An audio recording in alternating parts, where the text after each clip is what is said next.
Okay, Harry, we're recording. Okay, great. Well, I'm so pleased that my friend Mikael Leiman has agreed to present to the Meetup series. As I said in the invitation letter, he's an important figure in the cognitive analytic therapy movement and worked closely with Tony Ryle, known to many of you for his excellent work with the repertory grid on couples when he was working at University of Sussex Counselling Service in the 70s. Extremely creative work. I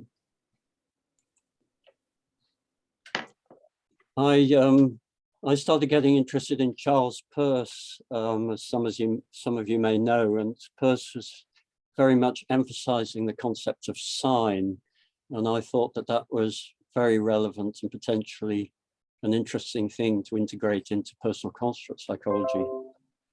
That was happening in Peirce well before the well-known work of Saussure and the French semiologists. But I found that Mikael was drawing on a third school of semiotics in looking at the Soviet Russian school, Vygotsky and Bakhtin. And he wrote, to my mind, an extremely important paper in 2011 about Bakhtin and his relevance to psychotherapy research. I was so keen on that paper, I got hold of Mikael, and that led to a wonderful trip to the University of Eastern Finland, where he works, and ended up teaching on his course in Kuopio, and also for his friend Arno Laitila in Joensuu. So he'll be talking, no doubt, about some of those aspects of his work, but recently he's been looking at very early development and the behavior of the fetus, and often at just about 10 or 12 weeks into conception, and exploring looking at how the fetus is already exploring its world, feeling the wall of the uterus. And in one study, even looking at the interaction between two twin fetuses in the womb. This is extremely intriguing work and is actually blowing a hole in a lot of assumptions in developmental psychology. So all this is extremely interesting, and it's my pleasure to hand over to you, Mikael. Thank you. I think I will share the host disabled participant screen sharing. Could I get the screen sharing? Absolutely. Approval, so I can control the slides myself. You're approved. Good, thank you. Well, I think I have changed the subject a bit, because I was thinking that this fetal development actually is not very interesting from the point of view of PCP and constructivist thinking, and so I think it's enough what Harry just said about it, and I will start from the third trimester of pregnancy, where the audition develops very much, and that will be the background for what I actually will say, and I will describe three formative periods in neonatal development that eventually lead to the acquisition of language and speaking. And this is my main topic. So I hope that I don't disappoint you by not going back to fetuses.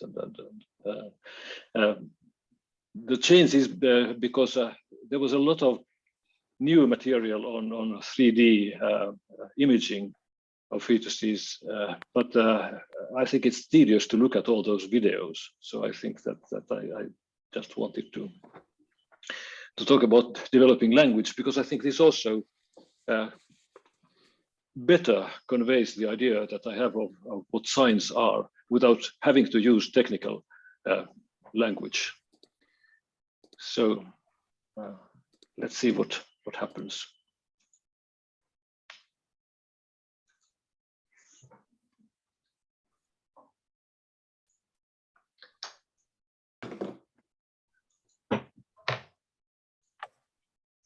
So some words about my background I would like to add.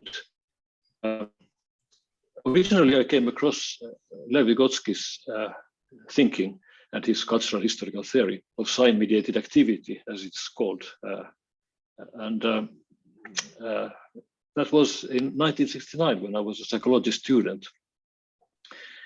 And I thought then that this is because in Finland at that time, psychology was very behavioristic. And it was like a fresh air to find a scholar who writes about culture, language, development, and so on. And I think he really affected me so much that I've been faithful to his thought and the problems in it throughout all these decades. One important thing for me was that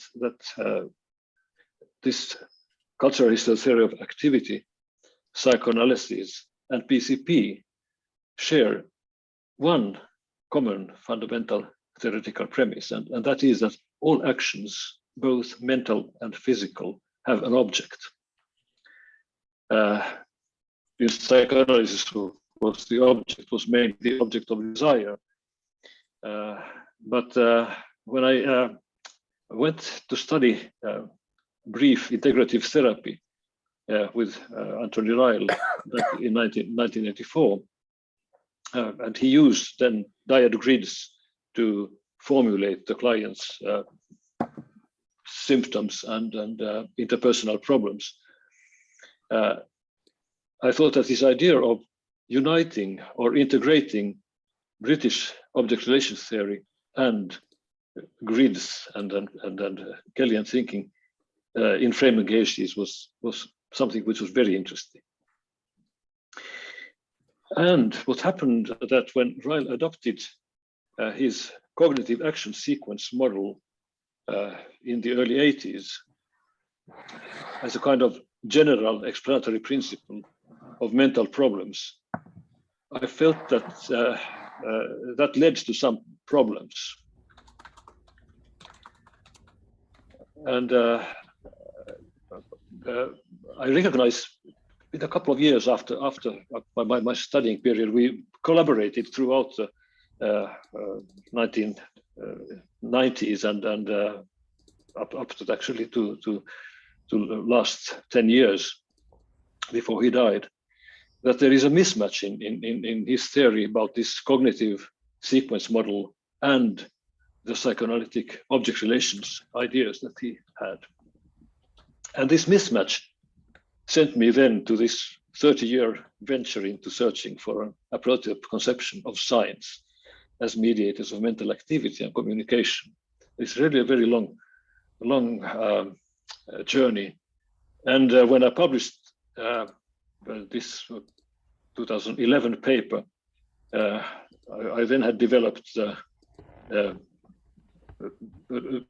new conception of sign, which I am not going to present because I don't want to go into these theoretical problems. I want to show how a semiotic thinking can help us understand research that have been done of infants' linguistic skills and learning. The only technical thing I have to say here that in the theory that I at the moment endorse, please, now I can hear that there is a taping sound. Somebody has a mic on. Please, can you switch on off the mic so that, yes, thank you. I think the fundamental postulate in this semiotic conception that I have at the moment is here, reading like, living organisms direct themselves by establishing referential relations in their environment as well as in their bodily functions through their object-directed actions. So signs are established through activity. And this is Vygotsky's idea originally, and I don't think we have to change that. And the formation that is created by these object-directed actions is a unity of referential relationships. And I will use the term referential web, which is equivalent to the idea of sign meaning. But I avoid using the word of meaning because it is such a loaded word with all other kind of theories. So I will talk about referential webs that signs are unities of. We have human beings, we have two sign systems. The first one is the one that we share with all living organisms. And that has been commonly studied by associationism, behaviorism, Russian reflexology, and also currently zoo semiotics. And this is something that we also have. But then we have the second one, which is language. And it's this universal symbolic system that we use and which is so important that has made us these cultural beings that we are. And this was also Vygotsky's important realization. But what he didn't realize was that also this first sign system is a sign system. Instead, he used the reflexological idea of thinking them in terms of stimulus and response sequences. And that led his theory into difficulties because he then focused on what he called higher mental activities.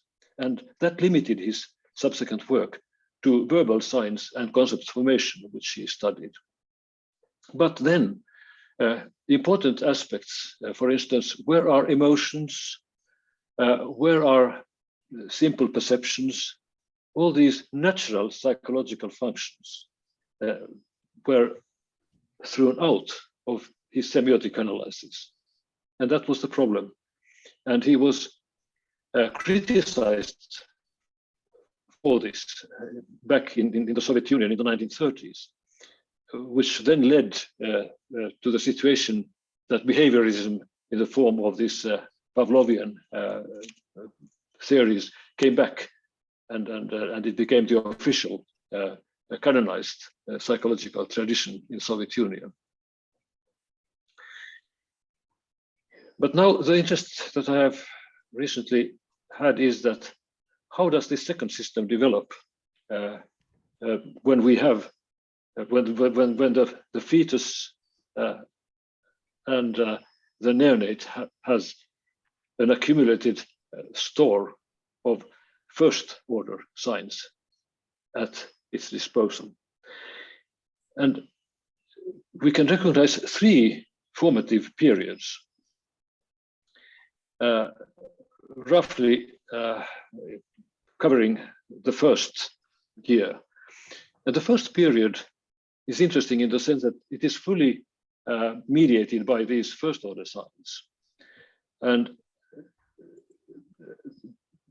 the newborn baby begins extremely early, actually only a few hours after its birth. I will get back to this soon a bit more concretely.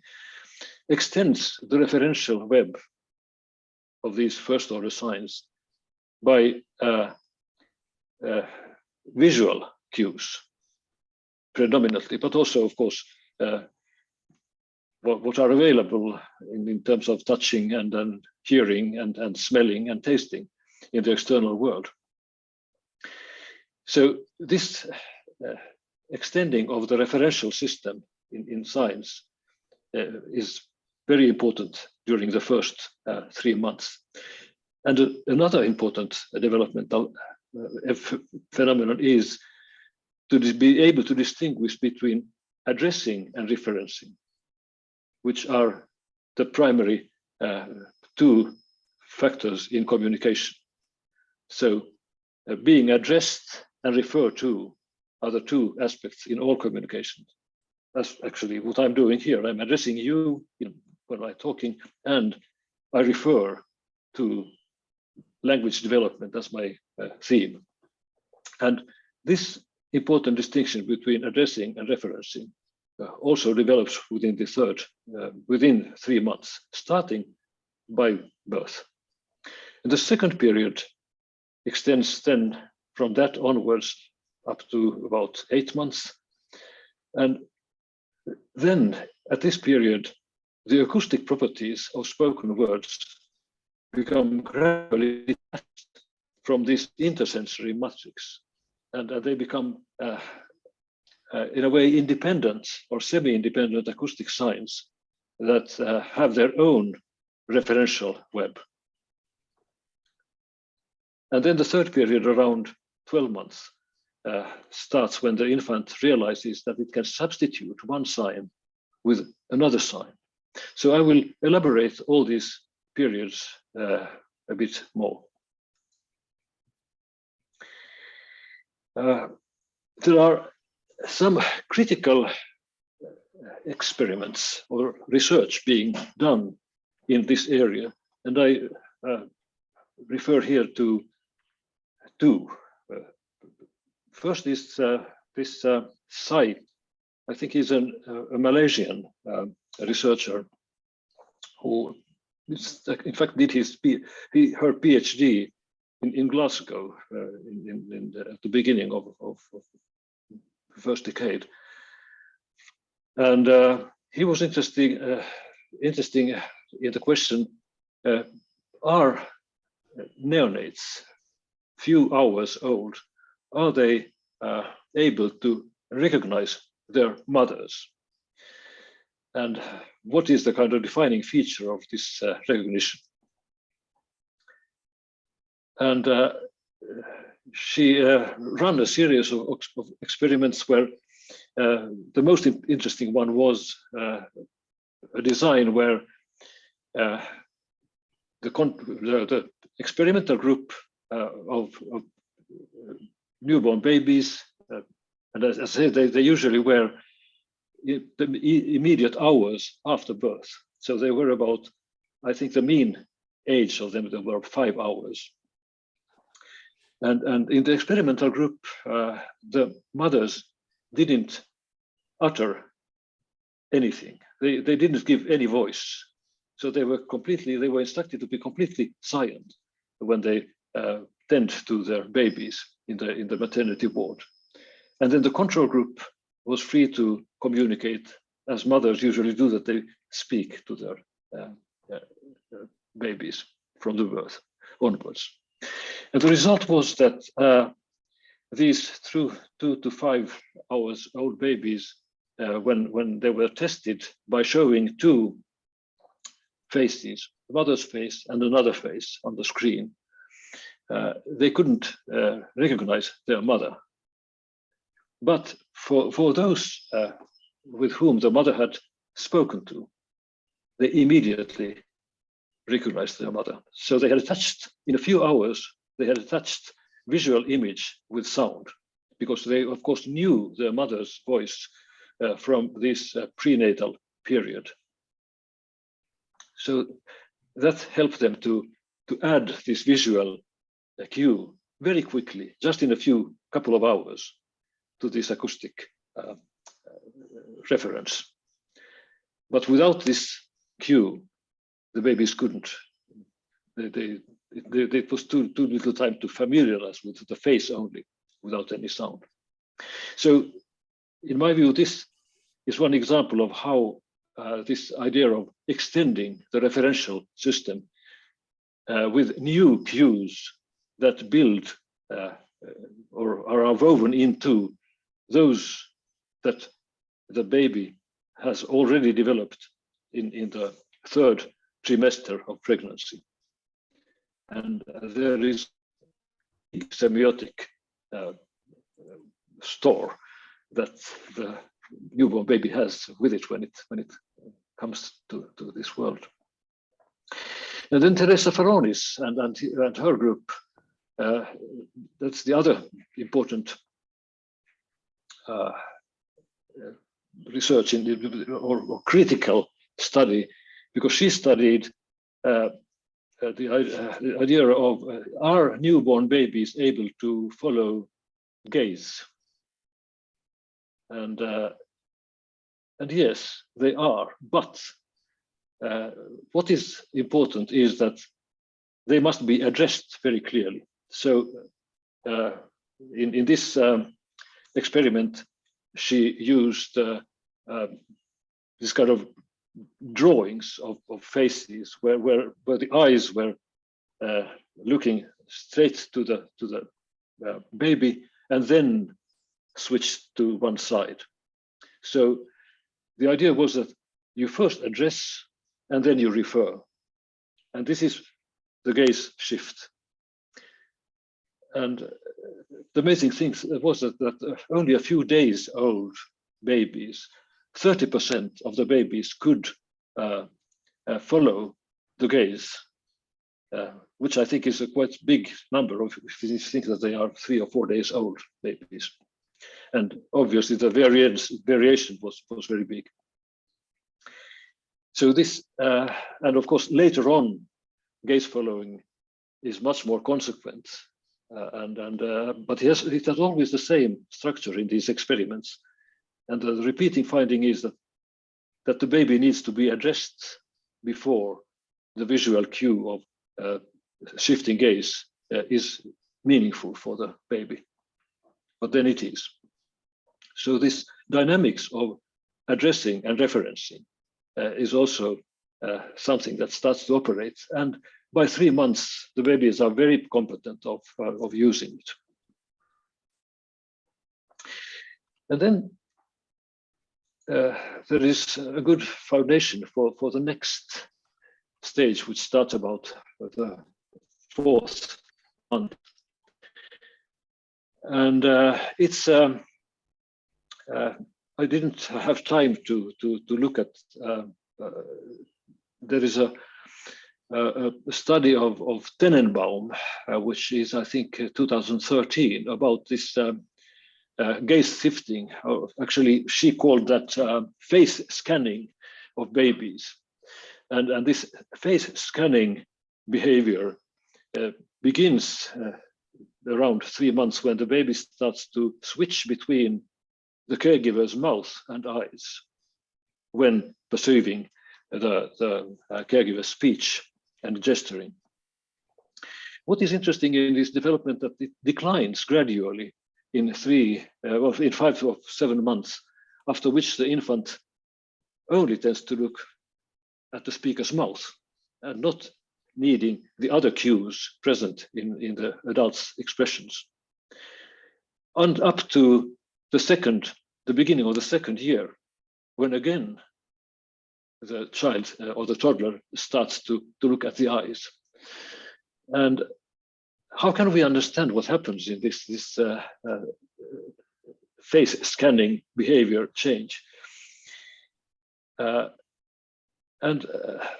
hypothesis, of course, these are only hypotheses that I draw from this semiotic theory.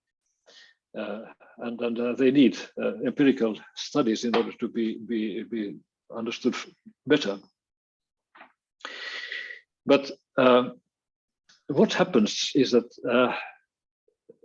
in this well-learned idea of using the eye movements and gestures as signs that refer to some object, then they understand that the acoustic form of words which comes from the mouth also refers to that same object.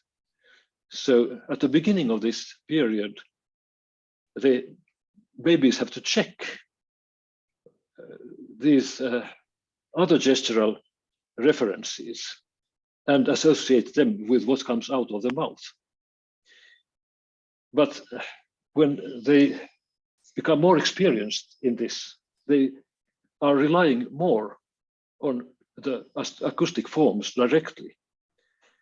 And then they become independent acoustic signs for the infant, and they don't need additional cues to identify the object. So they can be directed by direct word.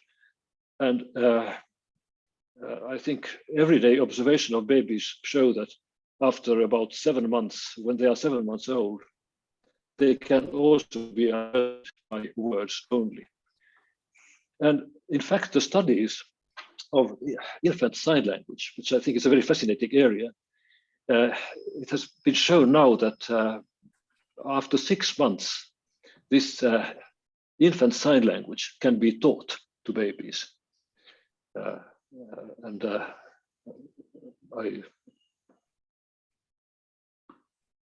come back to this when I go to the third period, which starts around 1 year, because it was in fact Credolo and Goodwin that started this type of research in 1985, first describing 1-year-old toddler, which starts to use this kind of own signs by which it's referred to other signs. But they also developed the idea of, is it possible to teach sign language for babies? And the research has shown that after 6 months, the babies can already be taught sign language. So they can express themselves by gestures, even if they can't utter words. But around 1 year of the baby's age, really a Copernican revolution happens, because I think it's for the second sign system to be in place, the toddler must realize that one sign, any sign, can be referred to by another sign. So replace one sign by another. And Credolo Goodwin description of this 1-year-old toddler who spontaneously sniffed. She saw a rose bus and sniffed. But that sniff became her way of referring to flowers more generally. Even in pictures, when she saw flowers in pictures, she started to sniff. And to finish my introduction, I will tell about one story that I experienced back in 2000, 20 years ago. My friend had a 1-year-old daughter at the time, and I visited them at the dinner table. And well, actually, she was one year and 3 months old at the time. And she started to play with food on her plate. And then the mother said, "Don't play with your food." And I did, no. And that was that. And then a couple of days later on, the mother told that she had had breakfast with the baby alone, and the girl again started to play with the food by using the fork and moving the pieces around the plate. And the mother said, "Don't play with food." And she did this, which was my sign. And I think a couple of weeks, probably 1 or 2 weeks later, I phoned to my friend.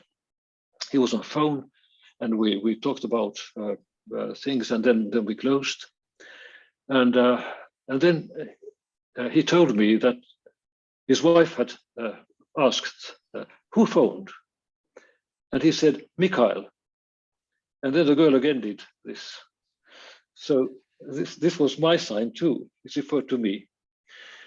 And I think that was a wonderful example of how creative children are at this age, when they create their own signs by which they refer to things without words, because they still can't articulate them properly.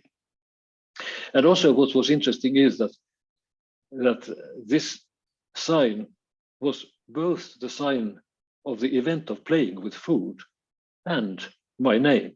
So it could refer to two quite different things, and she could use it in this way. And all this has happened before articulated speech appears around the second half of the second year. Of course, babies start to use articulated single words even before 1 year. But they still don't use them very much in any other sense, that they refer to just exactly what are in their immediate surroundings. But as we know, also babies before 1 year old can be quite a lot directed by words at that time. So they understand a lot of language, even if they can't use it properly. So I think this is what I had to say today, and I would be very interested of having a discussion with you of these preliminary thoughts of language learning. Now there's a question: how should we proceed? Should we have breakout rooms for a while and then get back? Because I think I managed in half an hour, as I thought. So we have 1 hour's time. What do you think? I think that would be good, teaching the child not to play with the food, but to get on with eating it, I think.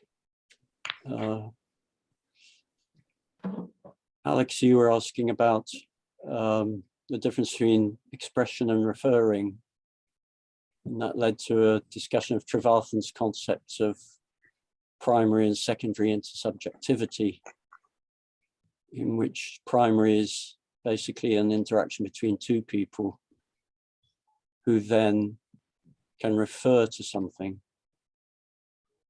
And that's when language can really take off, because the mother can say, this is a tomato or something, and the child is already learning through that means. Although I think you're saying, Mikael, that things are happening much earlier than the Trevarthen work would imply. Yes.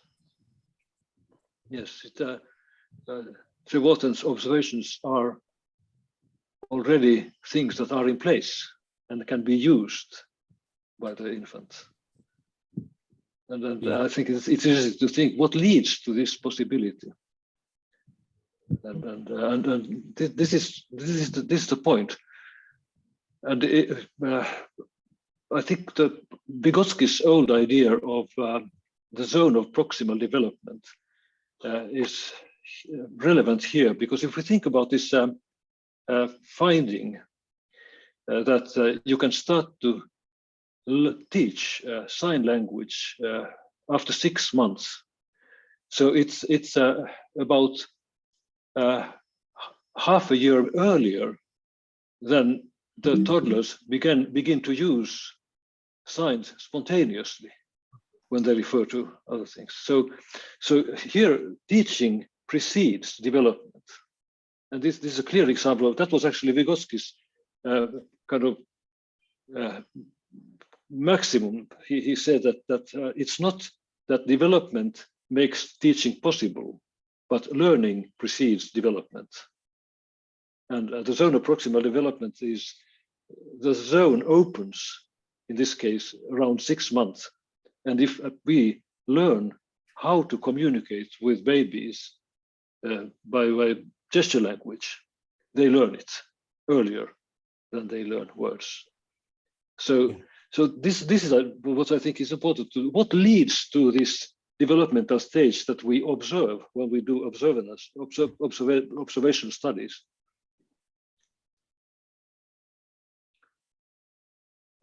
So does that mean that if you're exposed to something, you then acquire it? Is that the same idea, using every language? Yes. Right. Yes. Right. And the way you are exposed determines what will happen. Yeah. So. One of the thoughts in our group was how you managed to recruit those mums who were told not to talk to their babies when they were born. I don't know how you managed. Which one? They were Malaysian mums, so it happened in I think in Kuala Lumpur or somewhere, in the maternity clinic there. And of course, I think in that culture, mothers are very diligent and Do as they're told. If the researcher said that, please don't say anything, don't utter. So it was a very strict. Actually, the experimenter herself sat there for the hours, making sure that they didn't.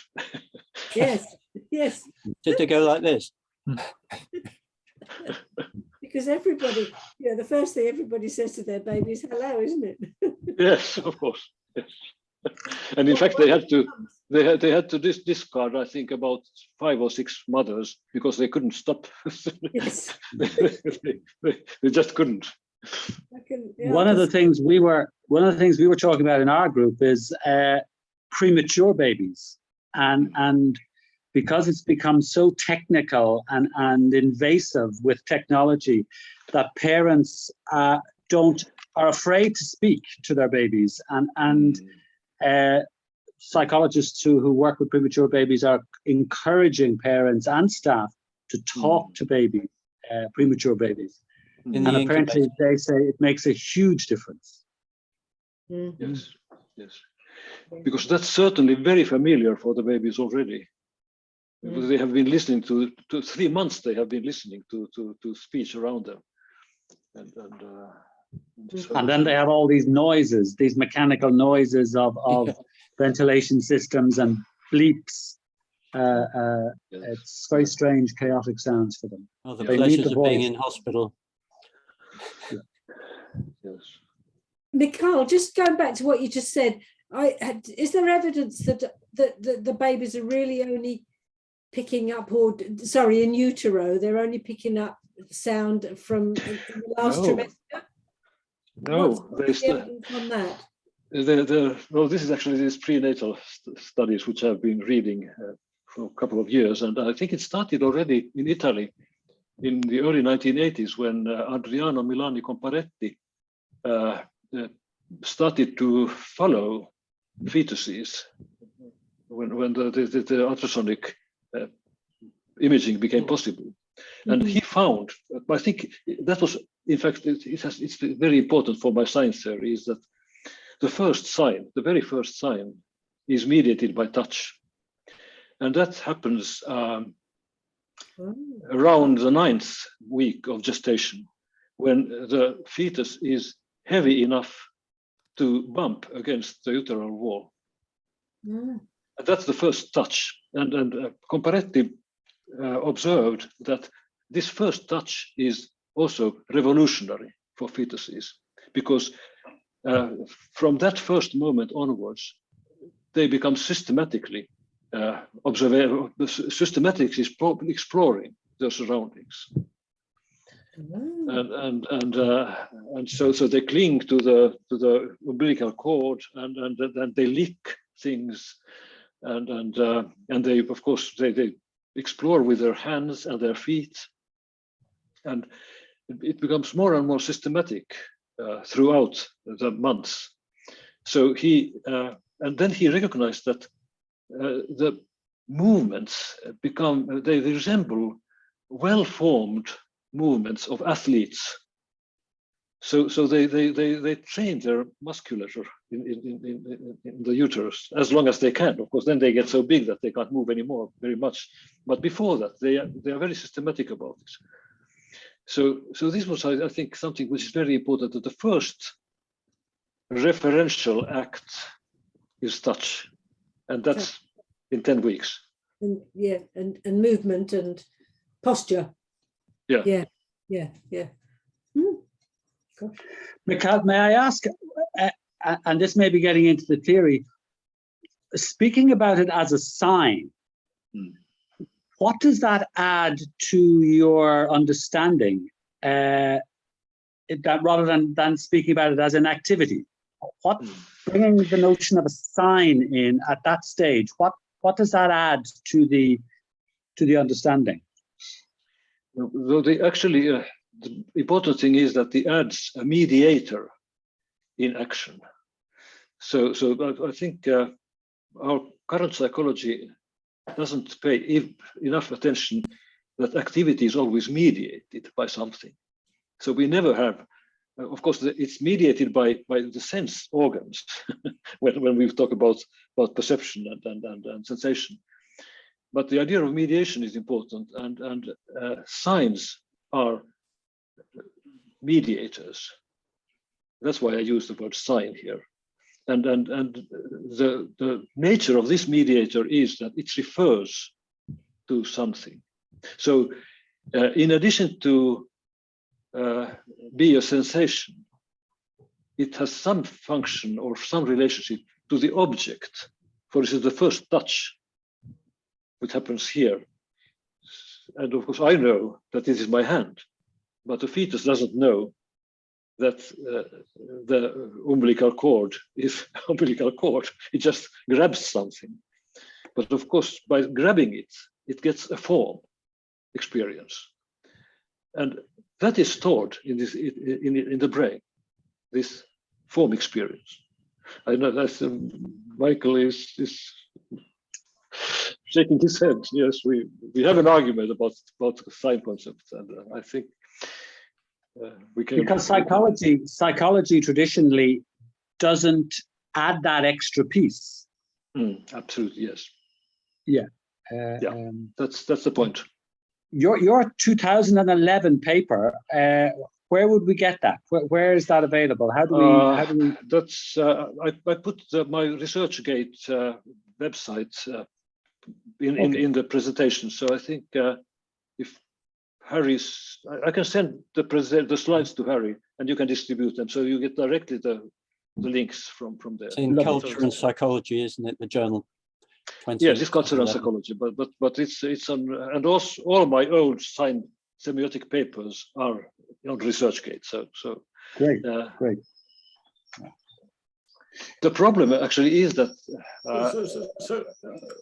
yes. Yeah. So could I just I might be completely off the wall here, but I just kind of want to go back to the well-formed movements of the athlete at 9 weeks. And I'm thinking about actually that in terms of experiments and coordination, and how actually that a baby is continually experimenting with different ways of coordinating itself. So you're saying from 9 weeks, then of course by the time it comes out and has to learn to support its head, there's all sorts of experimental patterns going on with coordination there. Yeah. So in a sense, in Kelly terms, the baby, he or she is extending or defining and extending that. So would you say that is that a sign? Would that for you be a sign? Is there a sort of non-verbal sign of that pattern that emerges? If you see where I'm going with that. I think if I get you right, I think you're talking about two things. And the idea of how coordination develops, that is mediated by, of course, this kind of proprioceptive science. Yes, absolutely. But of course, Mikael doesn't want that I use the word sign here. He wants me to use, I think, something else, sensation, proprioceptive sensation or something. But I use signs because the mediator that is stored in the brain through movement becomes a kind of signpost to the baby in coordinating the movements. So signs are these kind of signposts, and there we use the word thoughts. Words internalized, internal images or thoughts. Did you say thoughts? Yeah. Well, I don't think fetuses think. they really can't, and even they'll babies. Be experiencing. They're already experiencing. Yes. But now we have the problem of experience, and that actually is one of Vygotsky's problems, because when he limited his sign concept to these second-order signs, then, for instance, emotional experiences fell out of his analytic system, and he didn't have time to develop this problem.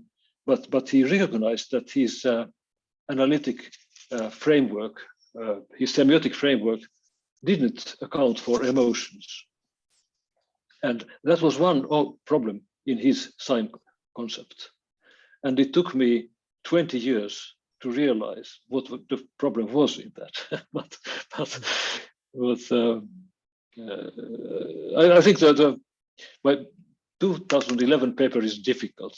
It's not an easy paper at all, and I think I should write a more kind of accessible one, and I think I will to clarify why I use the concept of sign for these non-verbal mediators that usually are referred to as cues, stimuli. Of course, stimuli is the current word that we use in psychology. Can I throw something in, Mikael? Yes. I know that as a cognitive analytic theorist, you are also very keen on Melanie Klein's work. Yes. And Melanie Klein talked about incredibly early development, didn't she? Mm. The paranoid, schizoid, and depressive position, which are surely very much about emotion as well. Yes. I was wondering how you articulate those, you know, the Vygotskyan stuff with the analytic stuff. Well, that's such a complex. You should come to my course. I have a 1-year course where I go through. I give you 2 or 3 sentences. No, Melanie Klein, of course, is impossible in the sense that she had to condense or actually maim her observations in this kind of classical Freudian drive theory, and it became so clotted that it's very difficult to understand what she says, and Melanie Klein's writing has to be dismantled in many ways in order to find out the kind of healthy bits which are there. But I think her most important finding for me was that the actor and object, if we think that every action is object directed, and her important finding was that the actor and object are reciprocally related in terms of force.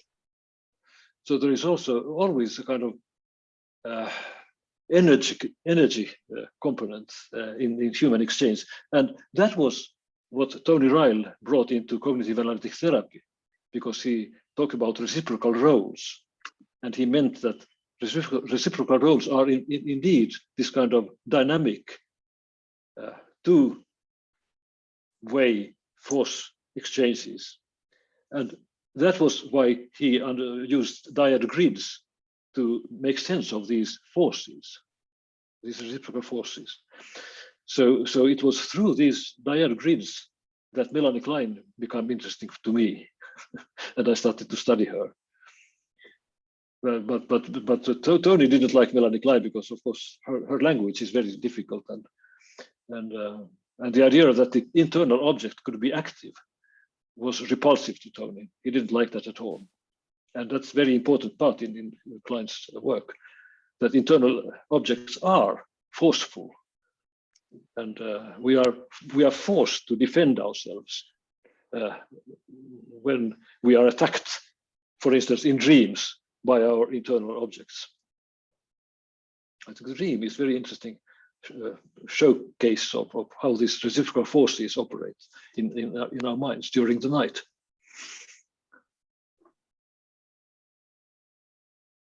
Fascinating. Mikael, can you build on that? The dreams thing? Just talk a little bit some more. Please. Okay, could you? Sorry, what did you ask? Mikael. Can you build on that, Max said? Oh, this forces. Well, and the dreams and the connection. Yes. To Okay. I think dreams and dream work is interesting in the sense that I have a theory here that why we need sleep and dreaming is first that our brains need to tidy themselves from all things that actually accumulate during the day. But another function that the brain actually needs is that they reform these referential webs. because in my understanding, experience is something which is made of these signs or sign systems or referential webs. And every time when new information or new experiences we encounter, we have to reform what is inside. So the brain must actually reform this existing referential system and integrating it with this new information. And that's a very important thing. And dreams are the excellent medium for that. And that's why our dreams are so interesting, because they do that, how they associate things which are very disparate. Yeah. And I can just tell a dream from last night. I dreamt that, that's very seldom dream, but sometimes I dream that somebody is knocking at our door in the night and it's dark, and it's something which I actually didn't like to happen. And last night I'd had this dream again. And then when I woke up, I thought, why do I have this dream, which I have very seldom today? And I'm having this presentation tonight. Yes. And of You're course, knocking on the door. yes, exactly. And then I understood that I have been doing this work for 30 years with very limited communication with my colleagues. I think Bill is one of my oldest colleagues with whom we have debated about science, and there are a couple of more, but never publicly. This is actually my first kind of big presentation coming to this, so I can understand very well why I had that dream. it was obvious, and I think that's how brain works. I hope it's not turning out to be as bad as you were fearing in your dream. No, this is quite inspiring. And I was in fact quite reassured that you're going to be very friendly. So I felt safe. Shall I not bring Mike in then? we had a very good private chat with Mike when you were sitting in the breakout room. I think what I would want to say is I have been so moved and motivated by the conversations that we have had, Mikael. It's really, made me look very, very carefully and really reflect very, very deeply on the things that you're saying. And I think that you've got there's something going on there that I think is really good. I think Robert's question about what does signs add is, as you know, is exactly the question that I've been asking, and I think matters. And my feeling is that I worry that, if everything is signs, then nothing is signs. We have a concept in which becomes so broad that we assimilate everything to it, and the concept begins to lose its force. And what I would hope is that there would be a way to organize the various levels of mediated action that you're talking about with a more precise taxonomy. Because I think if that happens, I think that it would be very, very compelling. Right now, it all seems like everything's painted with a broad brush. They're all signs. Yeah, that there's changes, but the changes you're describing are interesting. And I think that we need words to describe each of these levels, in my opinion. Even if you wanted to call them, forms of sign or forms of sign-mediated activity. For me, the word sign refers to the representational function, the capacity to use some sort of representation, sound sequence, graphemic sequence, to refer to some sort of a concept or meaning, independent of the world at the moment.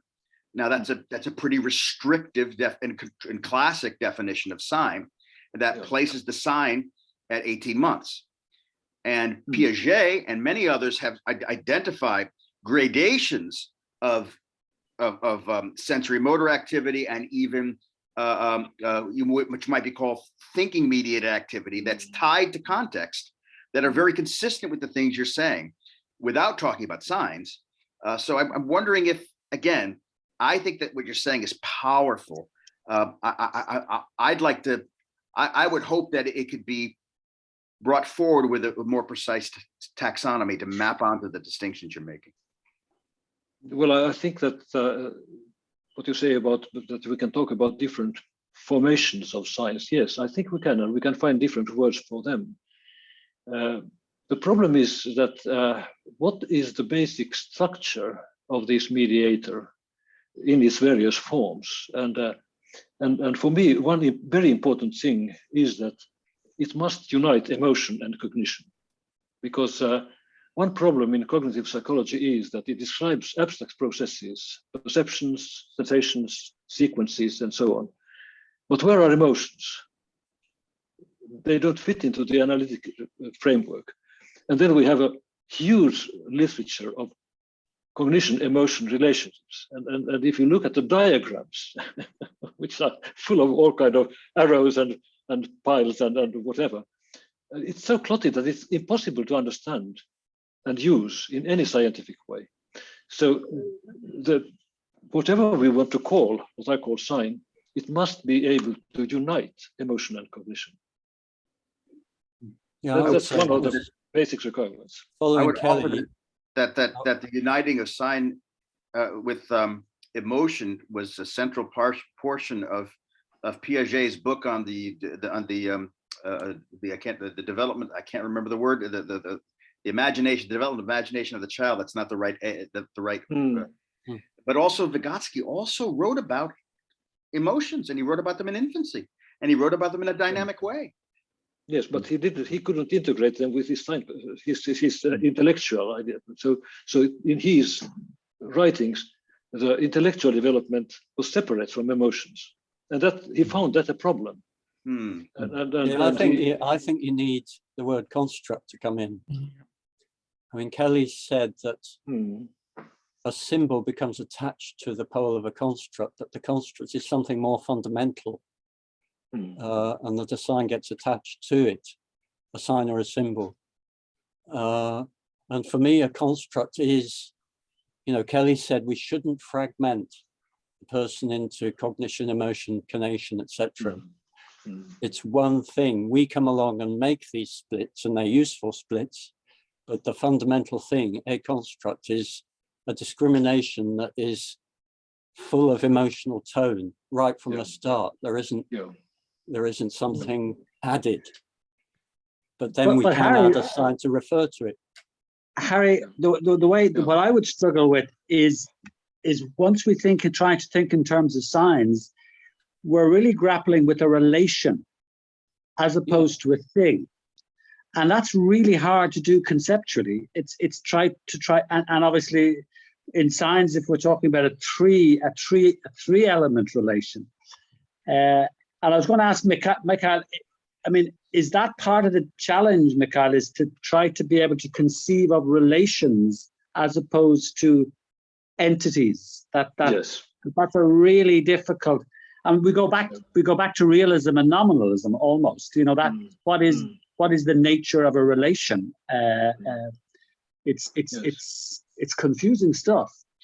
Yes, and this relation only appears and gets real in movements. So activity, Yes. we need the concept of activity, and of course that is also a Kellian idea that construction is an action. So the fundamental concept that we need is the concept of activity, which was Vygotsky's idea too, and the relationships and the mediating processes happen within this activity. Whereas traditional psychology put action in the end. So we have the stimulus, then we have cognitive processes, and in the end we have the action as reaction. And it's still this that's the kind of old reflex arc idea, that we start from stimuli and ended up with actions. And it's difficult for people, at least for my students whom I teach, to understand that action is not the last bit in this analysis, but it's actually the frame within which everything happens. And this transmission of current way of thinking and a new way of thinking is very difficult. It takes several months for the students to realize this. And they fall back into this old stimulus reaction models very often.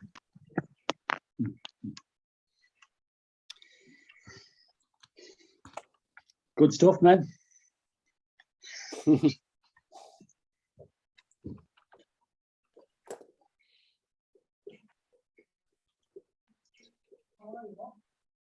It's gone all quiet.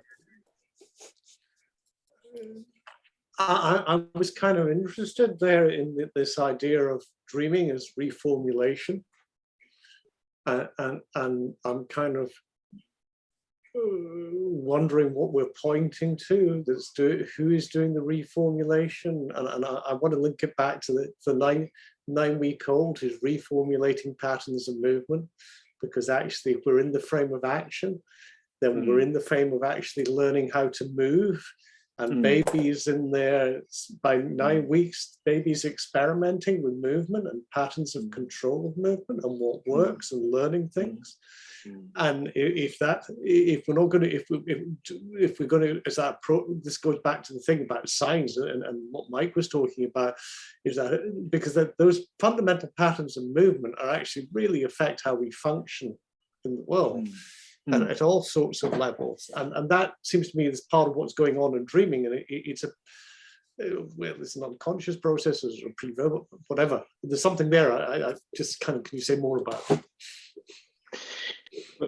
What you said, it just reminded me of one interesting study where they followed the movement patterns of fetuses from, I think, the 22nd week until 28th or 29th weeks, when actually the movement starts to become a bit more restricted.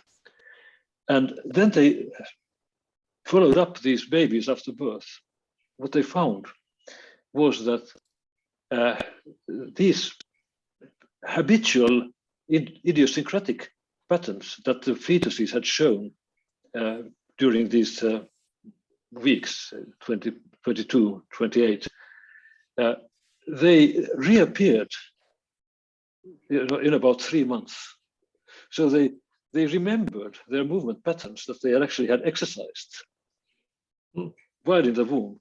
But of course, when they got born and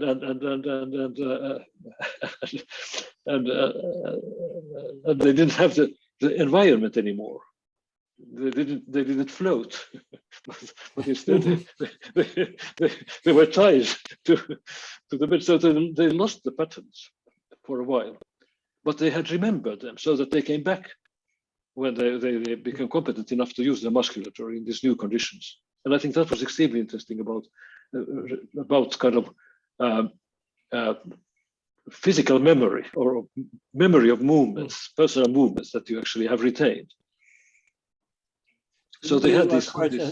Didn't you quote us an experiment in which, or a research finding, that twins in the womb developed certain interaction patterns, which were then traceable, which could then be seen in the two twins once they were born. Yes, that was actually a comparative student, Sandra Piontelli, who continued this research in the 1990s.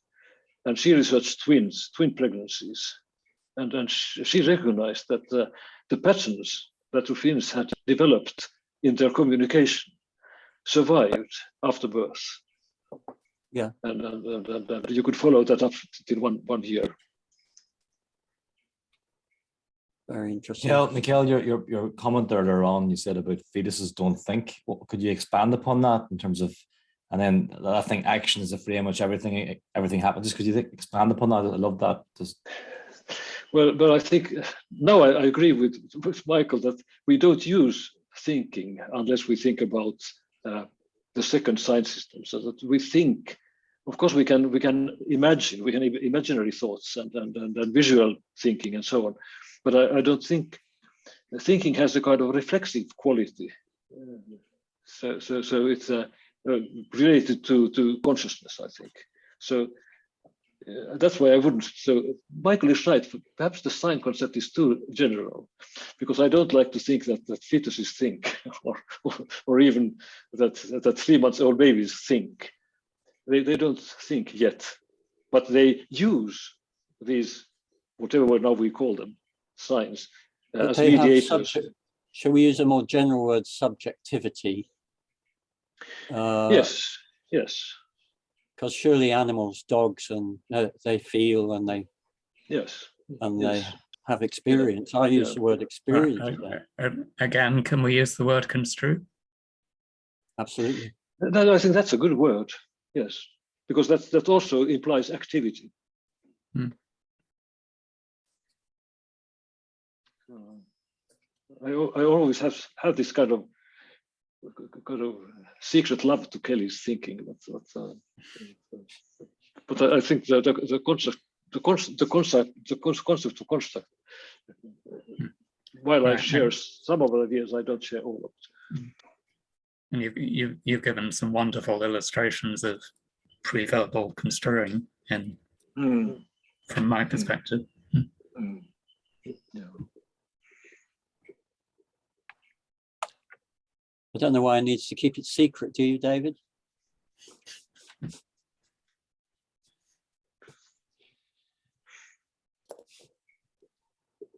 So just looking at Yes, we've got 5 minutes left. Yes, I think we have to say goodbye soon. Yes. I would like to mention a couple of things if we can move on to a couple of business let's points. do that. Are there any final comments anyone wants to make? Or I just want to thank you very much for the discussion. I think this is important and it helps me a lot. Thank you. in the chat, Andre's written something interesting about Vygotsky and grids. Are you still there? Yeah, Andre, would you like to say yes, that? at least he makes some reference to the study of concept formation by Vygotsky when he presents the repertory grids, the full context method of eliciting constructs. So interesting. Really, interesting. Shall we just move on to the final part then? Yep. First of all, to thank you ever so much, Mikael. It's been such a stimulating session, and thanks to all of you too for a fascinating discussion, and it's great, really good. And we can look at your ResearchGate collection of papers, can't we, Mikael, to take it further. And yes. There are various references there that I'm interested in chasing up. I just want